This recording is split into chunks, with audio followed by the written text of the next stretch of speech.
लड़की को चॉकलेट से एलर्जी थी, लेकिन उसके पिता उसके लिए चॉकलेट का एक डिब्बा ले आए। जब उसने चॉकलेट खाने से मना किया तो उसके पिता गुस्से में वहां से चले गए। उसी पल लड़की को यकीन हो गया कि अगर उसे खुश रहना है तो उसे अपने पिता का घर छोड़ना होगा। उसने अपना सामान पैक करना शुरू किया, लेकिन तभी उसे एहसास हुआ कि उसकी माँ की तस्वीर गायब। वह तस्वीर ढूंढते हुए मुख्य दरवाजे तक पहुंची और देखा कि नौकरानी उसकी माँ की तस्वीर कूड़ेदान में फेंक रही थी। लड़की ने वजह पूछी तो नौकरानी ने बताया कि यह उसके पिता का आदेश है, क्योंकि उसकी सौतेली माँ उसकी माँ के कमरे को अपने पालतू कुत्ते का कमरा बनाना चाहती। तभी उसके पिता भी वहां आ गए। लड़की ने उनसे अपनी माँ का सामान न फेंकने की विनती की, लेकिन उन्होंने कहा कि यह उसकी बात न मानने की सजा है। फिर उन्होंने नौकरानियों को अपनी दिवंगत पत्नी की सारी चीजें बाहर फेंक देने का आदेश दे दिया। लड़की ने दुखी होकर पूछा, मैं भी तो माँ की बेटी हूँ, क्या मुझे भी फेंक दोगे?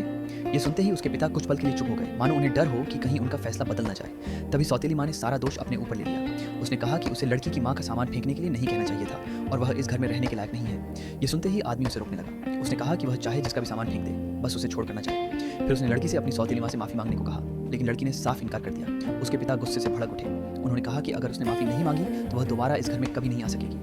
उन्हें पूरा भरोसा था कि लड़की उन्हें छोड़कर नहीं जाएगी, इसलिए उन्होंने नौकरानियों को मुख्य गेट बंद करने का आदेश दे दिया। लड़की को लगा कि उसके साथ बहुत बड़ा अन्याय हुआ है। उसने अपनी माँ की सारी चीजें समेटकर बैग में रखी और जमीन पर बैठकर फूट फूट कर रोने लगी। तभी कई लग्जरी कारें उसके सामने आकर रुकी। उनमें से एक शालीन आदमी बाहर निकला। उसने लड़की को उठाया और कहा, अब मेरे साथ घर चलो।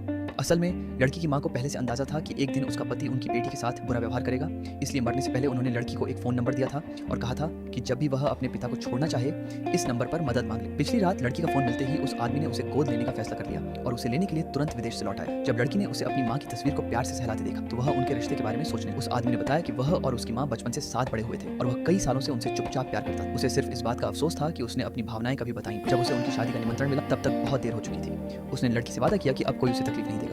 कुछ समय बाद वह उसे अपने माता पिता से मिलवाने ले गया। लड़की ने आदर से उसके पिता को दादाजी कहा।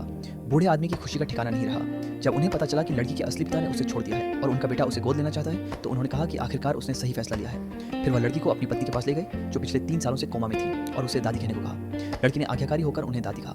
ये सुनते ही सबके सामने वह बुजुर्ग महिला होश में आ गई। उन्होंने बताया कि पिछले 3 सालों से उन्हें सब कुछ सुनाई देता था, लेकिन वह अपनी आंखें नहीं खोल पा रही थी। पूरा परिवार खुशी से भर गया। उस अमीर आदमी ने लड़की को परिवार का लकी स्टार कहा। माँ की मौत के बाद पहली बार किसी ने उसकी तारीफ की थी। पहली बार उसे लगा कि उसे अपना असली परिवार मिल गया है। कुछ समय बाद वह आदमी उसे नए कपड़े खरीदने ले गया। उसने कहा, कीमत की चिंता मत करना, जो पसंद आए वही ले लेना। फिर वह फोन पर बात करने के लिए थोड़ा दूर चला गया, लेकिन जैसे ही वह वहां से हटा लड़की ने अपने पिता की आवाज़ सुनी। वह लगभग दौड़कर उनकी तरफ जाने लगी, लेकिन तभी उसने देखा कि उसके पिता अपनी सौतेली माँ की छोटी बेटी को गोद